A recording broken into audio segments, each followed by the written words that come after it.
साथीहरु तपाईहरुसँग एउटा गजबको कुरा शेयर गर्न मन लाग्यो। खास कुरा के हो भन्दाखेरि नि यहाँ हाम्रोतिर चाहिँ जब गर्मीको महिना लाग्छ, मेरो तालुमा नजानु होला, जब गर्मीको महिना लाग्छ त्यसपछि पानी पर्छ हैन। तर यता खाडीमा चाहिँ ठ्याक्कै उल्टो छ। के कुरा उल्टो छ भने जब खाडीमा जाडोको महिना सुरु हुन्छ, जब विन्टर सुरु हुन्छ त्यसपछि पानी पर्छ है। हेर्नुस् है, कुवेतमा बल्ल पानी पर्न थाल्यो आज लगभग आज पानी पर्छ, भोलि पानी पर्छ भन्दा भन्दै धेरै दिन पछाडि आज चाहिँ यहाँ बल्ल पानी पर्यो।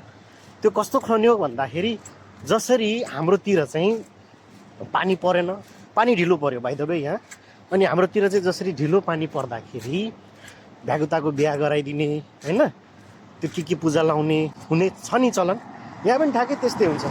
यहाँ चाहिँ के हुन्छ भन्दाखेरि यहाँ यदि पानी परेन भने यहाँ चाहिँ किसिमको प्रेयर गर्दो रहेछ क्या मुस्लिमहरूले चाहिँ, पानी पारिदेऊ भगवान् भनेर चाहिँ प्रे हुँदो रहेछ क्या यहाँ।